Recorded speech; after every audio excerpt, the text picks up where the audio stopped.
Well, for anyone who's not familiar with us, you should be because we're super awesome. The Young Naturalist Club was founded back in 2006 by Karen McKendry, who I know a lot of you know. She's an awesome person who does a whole bunch of things in Nova Scotia. She was in Ontario and came to Nova Scotia finding that there wasn't a Young Naturalist Club, which she had volunteered with in Ontario, and so started one in the Halifax area and got families out learning about nature with other families. It was really successful. You can see a photo down at the bottom right there where there's a whole bunch of people out learning with Karen. We now have, I think, four chapters plus our Nature Guardians chapter, which is the group I'm going to talk more about today. And we've had several chapters come and go over the years. So right now we have Halifax, East Hants, Cobequid, the South Shore, and our tween group that I'm going to talk about. Typically, a young naturalist club is made up of a group of families. In our rural communities, it's a relatively small number of families. Usually the same folks come out in rural Nova Scotia. In Halifax, it might be a mix of the same folks and some new folks each meeting, but they're usually monthly and usually over the school year, so September to June kind of thing, sometimes in the summer if our volunteers have the capacity for that. One or more volunteers leads the chapter. Sometimes there'll be extra volunteers that help out. And then there's me who helps out with all the behind the scenes stuff, I guess. So finding guest speakers for the chapters, doing all of the charity stuff, insurance and things like that, and then fundraising for special projects like the one I'm going to talk about. Our Nature Guardians was a pilot project that we started, I always say a few years ago because I can't remember the exact year, but it's actually been several years now. I think it was maybe 2010 or 11, so it's been a while. Specifically for youth 10 to 14. And we did this in part because we were noticing that, I say we, but I actually wasn't there at the time. It was Robin before me and a previous coordinator before her. But the Young Naturalist Club had noticed that the older youth around this age stopped coming out with their parents, even while younger siblings were still coming out to Young Naturalist Club events. And we wondered if that was because they weren't interested in natural history anymore, if they had other things going on, because tweens are into lots of stuff, or if it was something about the nature of the events. So this really successful pilot taught us that the older youth do indeed like getting out, or at least a good number of them do, and learning about natural history, but they don't want to go out with their parents. So that ended up being the key to getting this group out. Typically at the Young Naturalist Club, or in most chapters anyway, parents come out with the kids, they supervise and we just do the natural history education. In this group, the kids come out on their own, their parents don't have to come with them, and they get a lot of say in what it is that we're doing. So like other Young Naturalist Club chapters, we still go out and explore a new area, we learn about natural history topics, but they are much more focused on these action projects.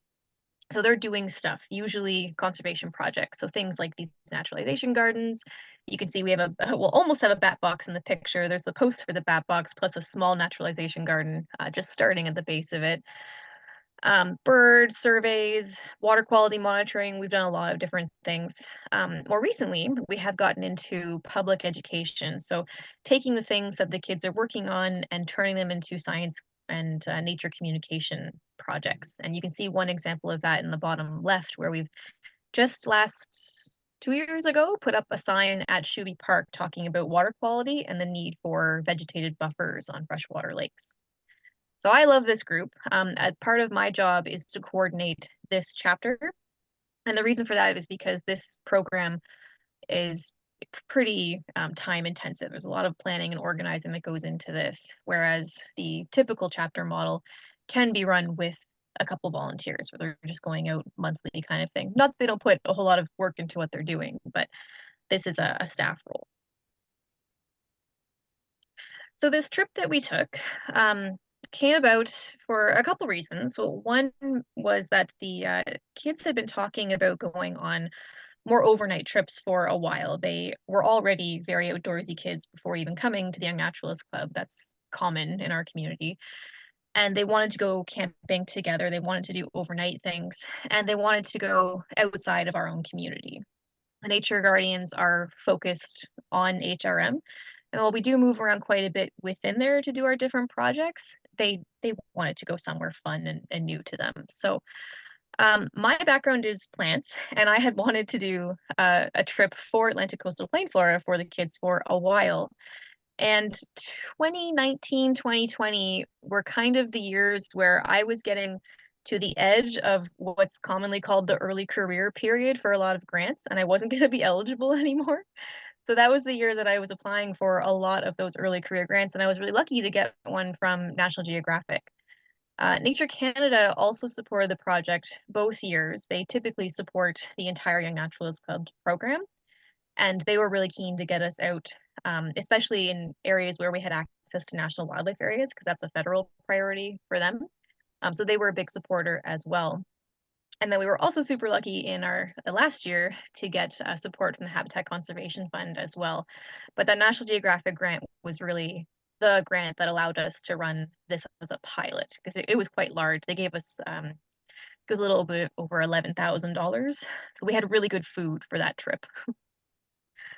We had a lot of help planning. So, I mean, the first thing we did was figure out where we were going to go.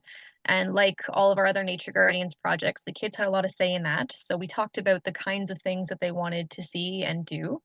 And they definitely wanted to do, measuring and, drawing, photographing, those kinds of activities that they have always really enjoyed. They wanted to camp for sure, and they wanted to go somewhere really remote. So that made this project, I guess, a really good fit and easy to do in that way. So all of these folks were super helpful in that planning stage and helping us find sites and figure out activities for when we were out there. What we ended up settling on were relatively simple things like line transects, quadrats, and other surveys that we could do in a relatively short time period with a relatively small team and with relatively little knowledge of how you do those things. So things that were appropriate to our youth group. And this is the kids working on those things. So in the first year, we went to 4 sites. You can probably tell here we are in Swains Bog in a couple of these photos, looking for threadleaf sundew. In another, we are looking in the top kind of middle, or a couple middles, we are looking at redroot and goldencrest on Pondhook Lake, I believe.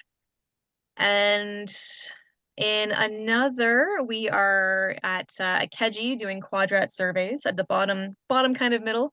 We are at Keji doing quadrat surveys in a gradient from the lake shore to a drier part of the shoreline. In our last year's trip, we did 3 sites.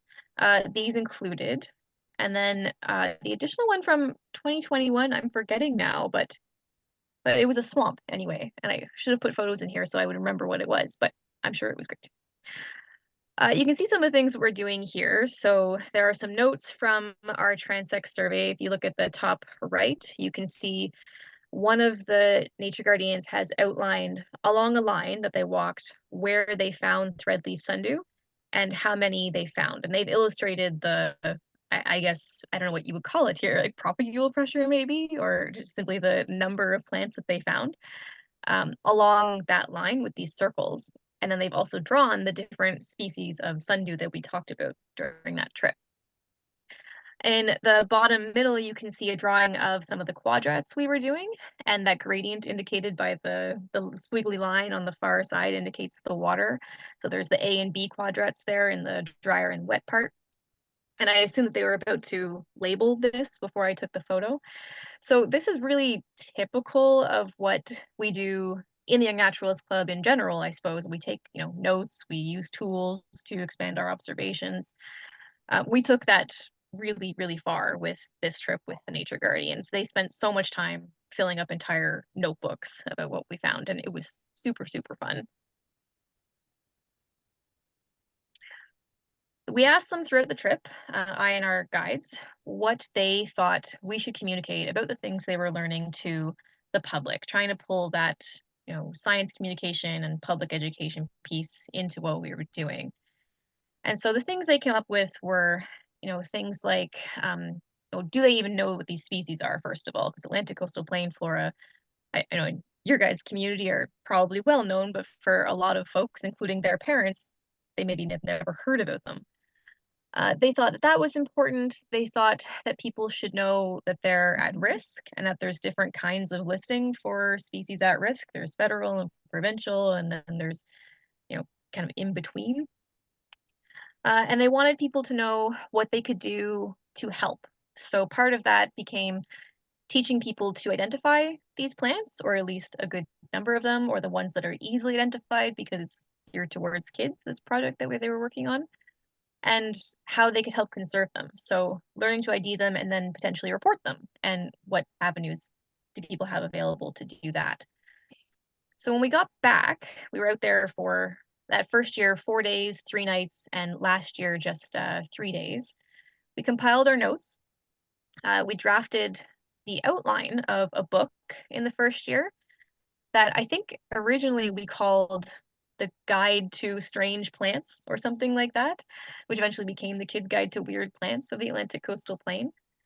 And we just outlined what we thought should be in there. So we took all of those notes and we organized them into a format that we thought made sense, that people would want to read through, and then went from there. So we took everyone's drawings, their notes, we kind of organized them physically in space on a big board, and then we started putting them into what was almost like a mini book. We had pages that we could flip around, and we moved all of that content physically, like I think we're at a picnic table that day, and just placed it where we thought it made sense. We made notes about that.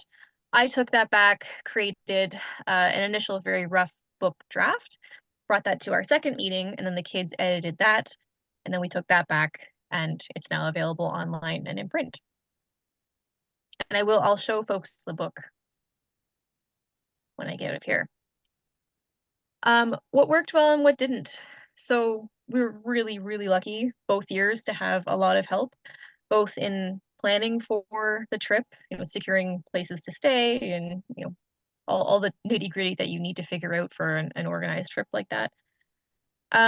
Getting folks registered early. I'm sure that you run into this when you're organizing your events.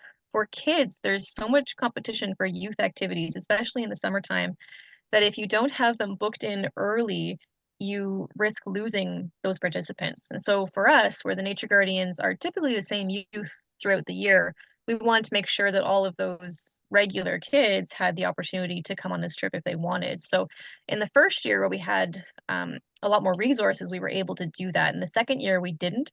So it was a lot harder to get them in on time, and we had lower participation because of that. Throughout the trip, we had what I called side quests. So they were semi-structured activities that we could just pull out at any point, rain or shine kind of thing. So here we are birding. We went looking for blue felt lichen, which we were lucky enough to find. We went looking at everything through black lights. So in the bottom here, you can see a photo of two ferns that are showing different wavelength expressions under black light. We don't know why they were doing that, but the kids thought it was super cool. And then it's kind of cut off, but at the very bottom right, you can see we were just working on a sound map there. So just an activity to do around camp. They were mapping what they heard from a central spot in the middle of camp. So it was just a quiet, sit down here, write what you see, try to identify where it is in the landscape kind of thing, and create this map from it. Having those kinds of things handy was really useful for when things didn't go well. In the first year, we were really lucky in that all of the species we wanted to see were out. In fact, we were super lucky with redroot and goldencrest. Everything was flowering and there were bumblebees everywhere, and it was just the best year. In our second year, not a single flower had bloomed. I don't know if they'd already been out, or if it wasn't a blooming year or what, but if you've seen redroot or goldencrest, they're both kind of boring if they're not flowering. So that site became entirely about frogs that year because that was what we had available to us. So having backup activities and backup guides, we were really lucky to have Ron Arsenault with us to talk about frogs at that site. So that was great. But that was really, really helpful, and we'll definitely be pulling that lesson into future activities. Barriers we were already facing are getting worse. COVID-19 has started to ease, or the pressure we're facing from COVID-19 has started to ease a little bit. in that we're able to do more things and folks are feeling a little bit more safe now. But the cost of living is going up, which makes it harder for families to participate in activities like this. So it's been a little bit of push and pull, I guess, in yeah, in the barriers we're facing to actually doing these kinds of things. So after the success of our first year, I really wanted to make this an annual event. And so far, we've managed to do it twice, and I'm super thankful to everyone who's helped us make that happen. But making it an annual thing, I'm not sure if that's going to be possible, at least for the near future, just because of the barriers we're facing and the cost of the trip.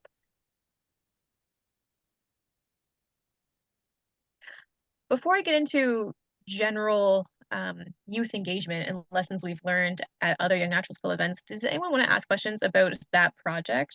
Or do you want to see the guide before I move into that? Why don't we leave the questions till the end, Becky? Okay. Yeah, well, so these are things that we commonly hear from families looking to get out into nature and not knowing how to start or where to go. One is that they physically don't know where to go. They're not familiar with places where they can go and find the things that they're interested in. They don't know how to make it easy for their family. Getting kids out, especially multiple kids out, can be really tricky. So how can they do that without losing their minds? And where do they go for resources if they can't make it out to a Young Naturals Club event, so they're missing out on maybe the knowledge of a guest speaker? Where can they go to follow up, kind of thing? Where are the kid-friendly guides? Where are the trail maps and things like that? So these are things that we tell those families, really. So first of all, anything can be educational. Nature's great that way. Anything you want to learn about, you can do it outside. At the Young Naturalist Club, we definitely place a lot of emphasis on the method of observation rather than the subject. Now, that the subject isn't important, like we definitely theme our events around lichens or forests or sharks or whatever. But for the kids, it's definitely much more about how they're observing those things or how they're learning about them using hand lenses, binoculars, jumping on a patch of moss and learning that it's squishy, like those are the things that really stick with them. And we've learned over time when we survey families that those are the things that the kids are talking about. They know that moss holds water because it was squishy when they jumped on it. So in that way, our events have become kind of semi-structured. There's a lot of talking about the theme or the subject of the event, but it is really about just getting out and letting the kids and adults explore however they naturally would. And this is just an example of how to use a hand lens and how feathers can be super cool when you change how you're looking at them. Using tools like a hand lens opens up the possibility for new questions, like have you thought about these things? What are these structures for? What else can you notice if you dive deeper? Expanding your senses. You don't necessarily need tools to do these things. If it's safe to do so, and if we're not worried about harming an ecosystem or endangered species or something like that, we'll tell people to touch things. They can crush leaves, smell them. We might taste something if there's something edible. We've got a good guide with us who knows what they're doing. Yeah, pairing your senses is a great way to learn about the natural world. And this is also something that we hear about from families when we survey them afterwards. They remembered events where they got to do something more than just listen to someone talk about a subject. We definitely tell a lot of stories as well. These are just bird mnemonics I'm sure you guys are familiar with. There's great ones in the plant world as well. Technical language is not fun for kids or even most adults, if they're especially if they're new to the natural history world. So making things easier for them to remember and just fun is definitely a good tactic. Games. I definitely made use of challenges throughout the Nature Guardians Atlantic Coastal Plain Flora trip. Even the older kids are really competitive, especially if you have a prize. So if you can theme a game that you might play on a road trip in the car or at home to keep kids occupied, if you could turn that into something plant focused or bird focused, you might be surprised at how competitive they can get. Yeah, or how engaged they might get if you can pull that aspect into your activities. So I do a lot of things like this. I create incentives, sometimes with physical prizes, and sometimes just with a goal. So with our Flora expedition, I often would have the kids in teams where they would have a specific challenge. So at the end of free time, maybe they had an hour of free time where they could scroll on TikTok or do whatever they wanted. We come back together a little before supper time, get into their teams. They had to find 20 species of trees and shrubs. We're working together, identify them, take a photo, bring them back to me for verification. Then your whole team gets a prize, whoever's first to do that kind of thing. We did a lot of that, and they get really, really into it. And I already touched on tools. In the Nature Guardians, anyway, I can't speak to how other chapters do this, but with the Nature Guardians, where the youth are older, I don't place any rules on what they can or cannot bring from home to our sessions. So, for example, if they want to bring their phones out, that's totally fine. But I do set rules around what we use our tools for. So, if you bring a phone, you're totally allowed to use it, but you also have to take pictures of, I don't know, 10 invertebrates or something. There's some kind of observation component to whatever we're using. And then knowing where to go. I find this kind of remedies itself in time as families are coming out to more and more young naturalist club events. They get more familiar with the areas around them, and then they start telling us about where they've been exploring. But we do share some resources with them. I don't need to tell you guys about probably most of these. Earth Adventures is super great. We've been sharing this with families for a long time. I'm not sure if this program is active anymore, but for those who haven't seen it, there used to be little like plaques on trailheads that you could scan that would lead you to an activity for that area, as well as sometimes a trail map. It was really, really useful. They are still up, but I'm not sure if anyone's creating any new ones. But super, super great resource, earthadventures.ca. And that's just an example of what you can do at a frog pond black duck mystery. Hike Nova Scotia is also a really great place to find trails. I share the protected areas viewer from the province with families sometimes if they're looking for protected areas. This map is really not great for learning about access points or how to get into protected areas, but it is good for learning about the type of protected area you're in, just where Nova Scotia is not great for signage for things like nature reserves or wilderness areas. Um, maybe I shouldn't say that. They maybe don't necessarily need signage, but it's hard for folks to navigate to and from these areas and learn about them when they are in there if there's access. So from here, people can click on an area, learn what it is, what type of protected area it is, and then go to the province's website to learn about that specific place and why it was designated as the whatever designation it has, and maybe learn about some key features. So this is great if they're exploring on their own, they can't make it out to a naturalist club event, or they want to dive more into a place that we have brought them to. And being social, I usually tell folks to take their friends out. Like you can repeat a trail, take another family out with you, learn about something new. Maybe it's plants one day and then it's birds the next. But going with people is always helpful. I don't have to tell you guys that. I also always share these resources. So we have a resource page on our website that is full of natural history resources that are appropriate for kids.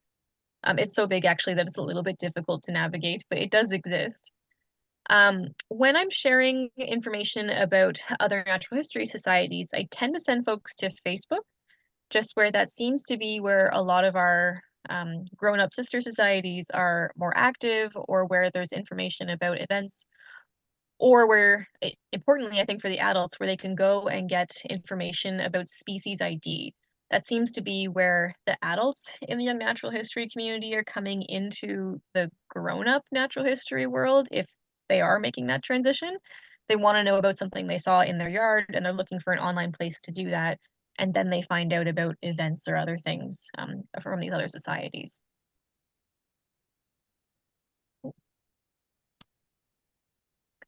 Barriers we've noticed over time, both to Young Naturalist Club events and getting folks out and into getting people into the natural history network in general. Lack of time, lack of access to travel, and the funds that allow people to adventure as a family are really common barriers that we've always seen. They seem to be more common now, potentially because of the cost of living. We're not seeing people at events as often as we used to. We have good numbers at Naturalist Club events, but we might not be seeing people at every event like we used to, individual families. And we are definitely not reaching new audiences like we've been trying to. Our core audience is very much folks that already are outdoorsy and are just looking for a little bit more, or they want to dive into something niche like natural history. We've had a really hard time reaching folks that haven't had the same kinds of access to nature, and these barriers are probably a big part of why. We also know that few YNC families are also participating in our big sister societies, although some are. We think this might be for a few reasons. One that comes up quite often is we often hear folks simply didn't know about a society. So this comes up at birding events, or we do a mushroom walk. Folks will say, "Oh, this is really fun. I wish I could do this with adults."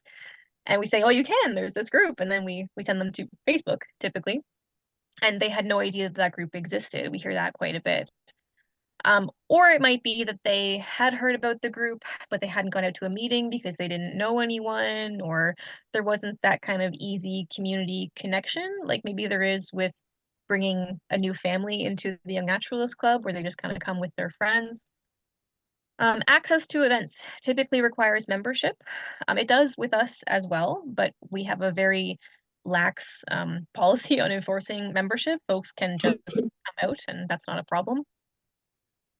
Membership in a lot of adult natural history societies tends to require a mailed form and check. We recently started loosely requiring membership for participation in the Halifax chapter, where we have our most families, and every now and then with a popular event, things can get a bit busy. So membership gives someone priority access in Halifax. And we set up an online form knowing that people wanted to pay via credit card. And so far, that's been working well. But we do hear from folks who, back when Nature Nova Scotia had a mailed in form that they could add on to the Young Naturalist Club membership, very few folks did that simply because they didn't want to fill out the form. So we wonder if that's part of the issue too. Other things we've learned. Each chapter needs a couple volunteers, ideally 2 lead volunteers, or at least 1 lead volunteer with other folks casually helping. The reason being that a month event or monthly event isn't too much to organize in the hours, but it can be quite a bit of just thinking. Like there's a lot of really cool immersive things that our volunteers are doing, and I think they just get tired of coming up with really awesome stuff.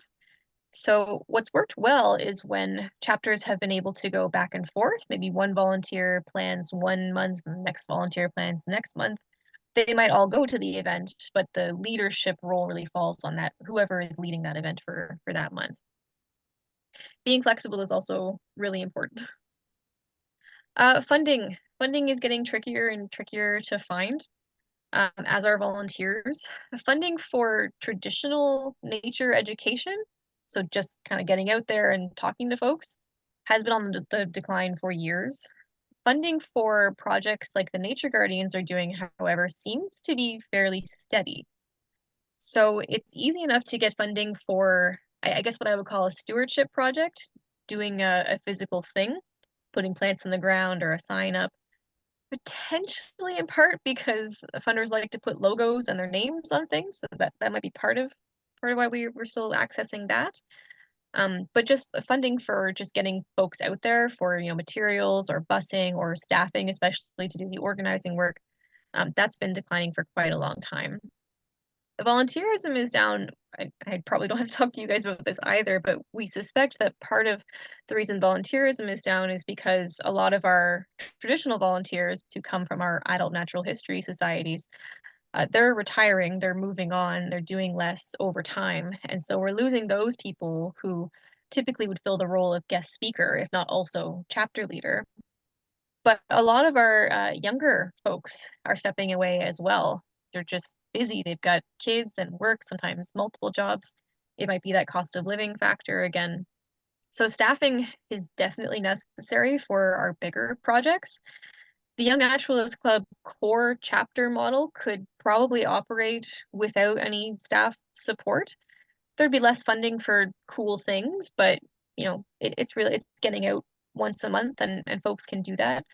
The Nature Guardians program, trips like the Flora expedition really would only be happening with staff at this point and partnership. I thought this might interest the group. These are big events that we do that we find draw in new folks. So families come out to this as their first event, then they stick around for a while. So the Christmas bird count, we do that every December or January in a couple chapters. That always brings out a handful of new people who keep coming to the Young Naturalist Club and typically purchase memberships as well. We always participate in the celebration of nature that Nature Nova Scotia puts on each May. So in 2019, which is where these photos are from, we were in Liscombe. In 2024, the event is coming to Kentville. We typically partner on the youth program for the event. So we'll take on, it could be one specific event, it could be a series of sessions during the weekend that are youth and family specific. It's nice when they line up with the hike series. For those of you who have been out to the celebration, there's a series of hikes that you can participate in. If the kids have something going on at the same time on the same trail, but just kind of like a little ways off or behind or ahead, that seems to work well where the groups are separate, but they're still kind of connected, so they can have their snack together or something like that, but they're focusing on separate activities. So the adults can go learn about whatever niche topic they're there to learn about, and the kids get a hands-on activity. That's worked well. We've also gone to quite a few national wildlife areas now. So we do this in large part because it is a federal priority from Nature Canada, who gives us funding most years. And they are definitely special trips where most of them are really remote and difficult to get to. Some don't have access at all, actually. So when we go out to these, we typically take a bus. We plan a whole series of events. We usually partner with someone. I think we have Birds Canada out for these photos. We're learning about birds in marshes. So these are great events for getting families out doing something special. So sometimes this will be the first event that someone signs their family up because it's a fun bus trip to somewhere cool. Then they learn, oh, we could be doing this every month in our own community, and they start coming out to Naturalist Club events. How do we make it fun? So we set goals sometimes for this season. With Nature Guardians, it's we want to do this many action projects, or we want to reach this many people with our science communication projects. We definitely go out in groups. That is the main appeal of the Nature Guardians chapter. It's definitely the appeal of a Young Naturalist Club chapter. You're going out with other families and being social. And we focus on what the kids are interested in. The Nature Guardians get to decide what our projects are. They design them from the ground up, and they're the ones that implement them. At other chapters, we ask families what they're interested in. Sometimes that's a formal survey. Sometimes it might just be an email or like a Facebook poll. But getting that feedback is important for keeping the programming relevant and fun. And just key lessons. Start with what you know, what you're passionate about. Adventure in groups. Start close by is what we tend to tell families who are looking to get out more, where you're comfortable and you can find easy and safe access. Use tools to expand your observations, like hand lenses, binoculars, microscopes, and have backups, goals, challenges, and be flexible. And that's all I have to say. I'm happy to answer questions, and I can go through that guide if folks are interested in learning more about what might be in it. I'm also supposed to tell people that for a while we have, I think, 60 or so print versions of the Kids Guide to Weird Plants. And for any member of the Wildflower Society who donates in the next little while, we will mail you a copy. Or I think Karen said she would volunteer to drive some out in the Halifax area.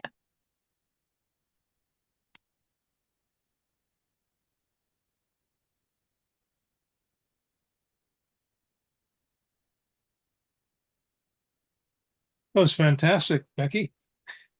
really wish I was a kid. Well, you can come out to an event. We're always looking for guides and guest speakers. They are fun. So I wanted to comment on the year you had this summer when everything was green and nothing was blooming in that. We did a similar trip, and I think my guess is that it was a combination of the starting off the year with that drought that ended up in those fires, and then suddenly going to all the flooding and like I mean, some of the sites we wanted to get to were about 2 feet underwater or more. Um, but I thought it was a really interesting chance to talk about climate change and just why are we seeing, why is this happening? And we're kind of interested to see what's going to happen to these plants in the future. Um, I was quite nervous about how they're going to hold up with all that stress. But I think Alan Beliveau was saying that actually this is the kind of thing they're looking for. That this gets rid of the competition, and a lot of these plants will probably thrive in the coming years. The coastal flora are designed for these sort of marginal environments, and so it'd be interesting to see going forward how all these plants react.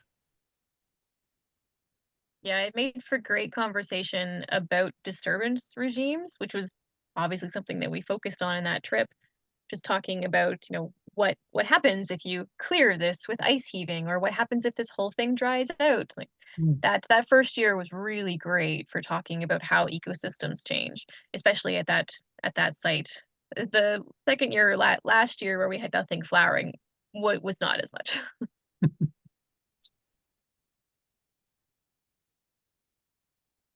Becky, I was just going to say that HRM has hired somebody to work on naturalization. And so that may be a new partnership that you could pursue once again with the older group for, if Tracy is her name, finds a site that needs lots of hands-on, you might find some willing helpers. Yeah, that's great. Yeah, we had a really great time working with Penelope when she was there, and I'm super glad they've got someone again. Becky, that was a fantastic presentation. I love the visuals, the way you had it all together.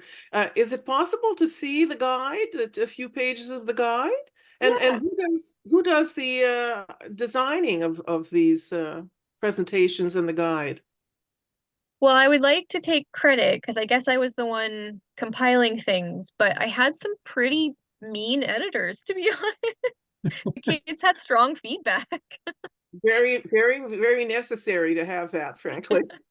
Yeah, I suppose.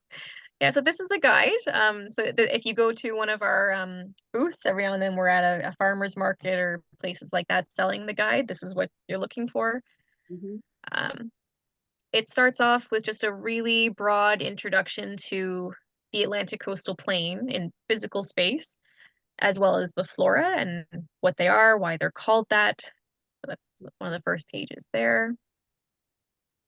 And then from there, it gets into species ID. So from a very basic level, that kids can understand, here's how we group plants, and here's how you can identify different species. So we start off with, I think it's forbs, and then we go into some woody plants, flowering plants, and things like that. And then throughout the guide, there are notes about the different ecosystems. So we talk about wetlands, we talk about the Wabanaki Acadian forest, and there are activity guides. So you'll go through maybe it's the forbs first, if I'm remembering correctly, and then there'll be an activity guide that is something like we did on the actual expedition. So there's information about how to do a sound map. There's information about how to do a transect survey or a quadrat survey and what tools you might need to do that on your own. So here's it's graminoids. So here's the first ID sheet for each grouping of plants. We have one of these, I guess, all-encompassing, or on our focus species anyway, sheets that just gives you a very broad overview of what you might find in which environment. And we laid it out like this first intro to the groups, because we were hearing from the nature guardians and parents actually that the way that other guides are laid out, like there's really great, I'm sure you've all seen them, the Atlantic coastal plain flora guides and the species at risk guides. They're really great at learning about species by species, but there isn't a way to easily flip through and find out what could be in the area that I'm currently standing in if I know I'm in, for example, a marsh or a fen or something like that. So that's what we tried to do here. The kids thought that we should have everything in one place where you could say, okay, well, I'm on a gravelly shoreline, so here's what I might find versus this peaty wetland. And then from there, maybe find some more detail about those species. Oh, just a side note, this toothed flat sedge really interested us on the trip because all of our guides were from Halifax or the northeast of the province, and no one knew what it was at first. We called it the toothbrush sedge.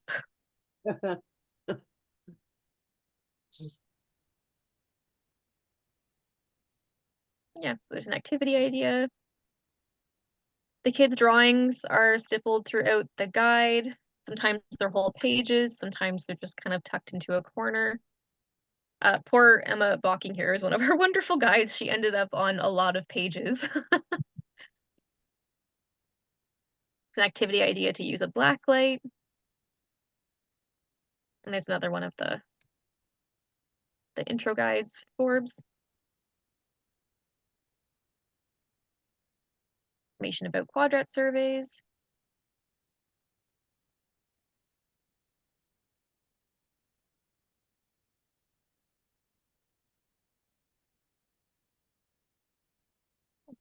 I think if we redid this, I'd really like to put in some places where kids could actually draw in or write in the guide. Like this could be the field guide, the field notebook that they take with them on their Atlantic coastal plain flora trip. A lot of our other guides, we have a lichen guide and a mushroom guide. They definitely have species ID information in them like these do. They're much shorter, but they also have things like a word search or a place to take notes. So I think that's something that this guide could benefit from if we made another version. So, Becky, how many young naturalist chapters are there in the province? There are 4 right now. There's Halifax, East Hants, the South Shore. Oh my gosh, who am I forgetting? Oh, Well, Parsbro has one. yeah, yep, that's our Cobequid group based out of the museum. Right. Yeah, So, and then the Nature Guardians, of course. okay. So are they going to be getting copies of guide, or they have to order them, or? Yeah, I think the Cobequid chapter started just after we made this guide, so they might not have any. I should look into that. But the other chapters, when we had these printed, they got a selection to hand out to their members. And that's typically what we do when we have a new resource come out. So the mushroom guides, the lichen guides, we have birding guides typically around the Christmas bird count. They get mailed out to the chapters and then they can distribute them how they like. Or they could be on sale at the Fundy Geological Museum. Yeah, that would be great. I've been trying to get them into the Natural History Museum here for a while. Oh, you're kidding. That's not, they definitely should be there. Yeah. Yeah, it looks fabulous. What about libraries? Yeah, we brought a couple to I think Halifax North and maybe the Central Library and just asked if there was any interest in putting them in like the community space or handing them over to someone in charge of the collections. I don't think it went anywhere. We didn't follow up, and the front desk staff there don't have a lot of power, so I don't think much happened, but it would be great to see them in the library. Does it have an ISBN number? No, no, we've Oh, just printed them and we've been distributing them ourselves, but we haven't gone beyond that. okay. Yeah, that might be why the libraries aren't picking up on it. But you have enough pages, you could have an ISBN number. Yeah. How much are you selling it for? We sell them for $10 at the market, and on the few occasions we've mailed them out, we've asked folks to pay a little bit more for shipping. So I think we've asked for 15 for those if they're local. It's a great deal. Yeah, it's lovely. It's well done. But we're really lucky when we have grants and we have other supporters that give us funding. We can print some of these through those opportunities and then either distribute them for free to our members and other folks or sell them at a reduced cost because we want people to have them more than make a profit from them. But funding is declining, so I am always thinking about those things. Can donations be made directly to the young naturalists? Yeah, but we are a registered charity. You get a tax receipt and all that. We take donations through Canada Helps. So if you go Oh, to the Young Naturalist Club website, there's a whole donation page there, and that will take you to Canada Helps. But yeah, okay, good to know.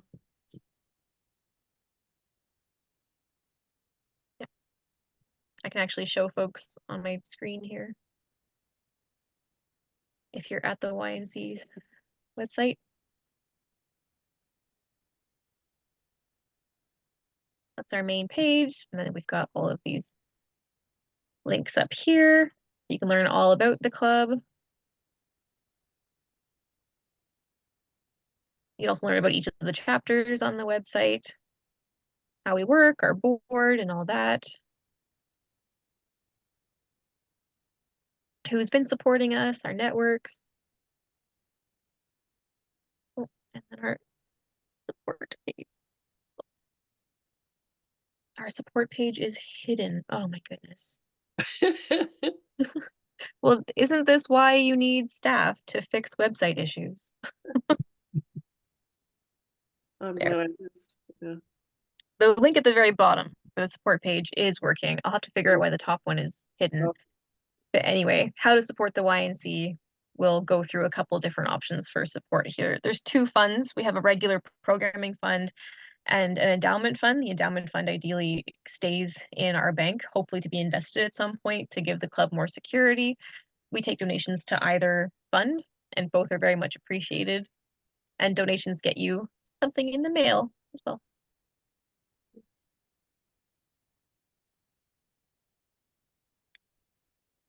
Becky, I know it's not possible right now, maybe while you're off, but I was thinking that a class trip by an energetic science teacher at an elementary school might be a way to raise funds, because I know field trips usually have a costed focus for the school.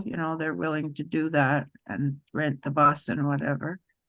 And it might be a great spin-off for future young naturalists. And it wouldn't necessarily have to be just Metro, but anywhere. And I think maybe the environmental network might, go along with something like that for the annual science education events in the fall. I know they've had them at the wetland center at Shubenacadie, but if you can promote YNC there, that would be a good start. Yeah, thanks for that. We have talked about different funding methods and if new things like that might be a good fit for the Young Naturalist Club. We have occasionally taken like speaker fees or things like that for network meetings or places where we can provide some expertise. And that's great. It is hard to make the business model work where you have to pay staff to do a program, which might also revolve around or might also include travel.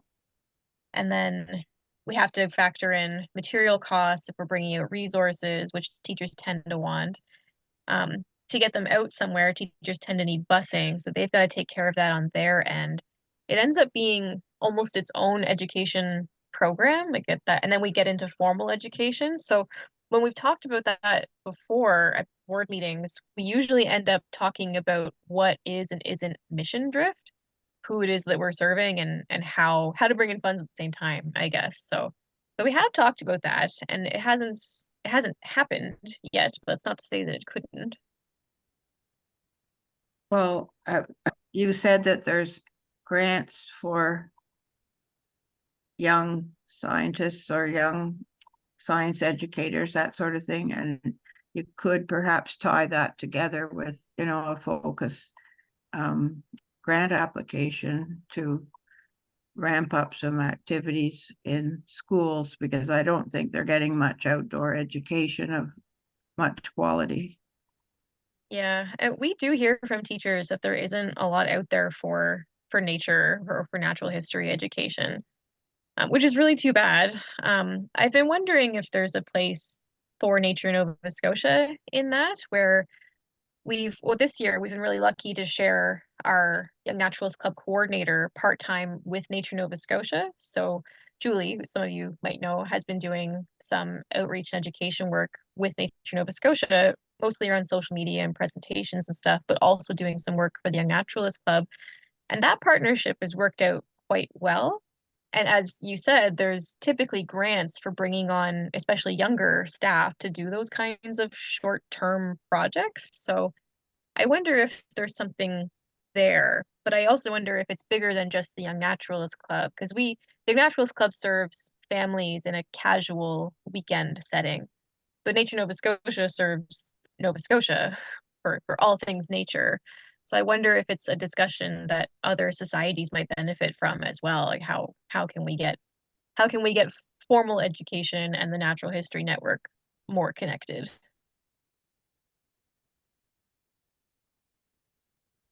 And when we go to the spring conference, Nature Canada will be there. So maybe it's, you know, a small group discussion could happen.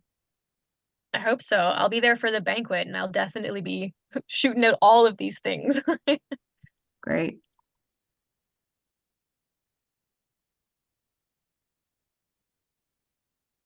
Wondering, Becky, if you might have any suggestions of how our organization might work with yours a little bit. I'm thinking maybe even just we could show up for one of your field trips or something, some of us, you know, and I don't know, what do you think? Yeah, well, the chapter leaders are always looking for guides or even just casual helpers. Yeah. So if you have members, board members, or regular members who want to come out and talk about plants or just help people with interpretation or really any aspect of an event, you would be welcome. The thing to do there would be to connect with that chapter leader. So I can definitely put you in touch with those people, or Julie at who's monitoring our main YNC email right now can do that as well. Yeah, if there's something that you're really passionate about and you want to offer that, I'm sure someone would jump on it. We are where we don't have our Cape Breton or Annapolis Valley chapters anymore. We unfortunately don't have anyone in those areas, despite there being a lot of families looking for that kind of thing. But if you have members in those areas who want to do that kind of thing, we could definitely put you in touch with some other groups. Some of you might be aware of Flying Squirrels, who are super awesome and do some similar types of events out there. We can put you in touch with those folks too. Yeah, but we definitely would welcome folks at our events. Oh, great. Well, I think we can probably wrap it up then. Well, Becky, this was excellent. I loved your visuals too, as Suzanne mentioned. Really, really good job. Excellent presentation. And like I say, the kids really, that's really something. The kids that are able to take advantage of it, I think they're getting a lot out of it. So I really appreciate that you've been putting all that effort into that. I just want to add one little thing about the kids doing drawings. You know, I taught drawing at NASCAD for 25 years, Oh, and sometimes I had a hard time getting students even identifying 10 trees and doing drawings of the trees and the leaves. So I'm just like super impressed that those kids are drawing. It's a wonderful way of observation because it slows you down. Mm. So We have chocolate, so. okay. I should have thought of that when I was We'll all be coming out to join your walks then. Yeah, chocolates. Everybody's favorite. It's a way to get more leaders too, eh? Great. Well, yeah, thanks so much for having me. If folks are interested in getting your hands on one of those print guides or a donation, I've just put the website in the chat there. So Okay. any donation, you'll get a tax receipt. Just make sure that you write in that notes section on Canada Helps that you're part of the Wild Flora Society. Your address should already be in there. So if that's your mailing address, don't worry about it. But if you have any questions, you can also reach out to us via email and I'll stick that in the chat as well. Great. Thanks. Thanks so much. It's checking there. Yeah, there you go. Yeah, there it is. Okay, well, I'm gonna say goodbye to y'all. Good night, and as I said, the next meeting is April 22nd, the annual general meeting.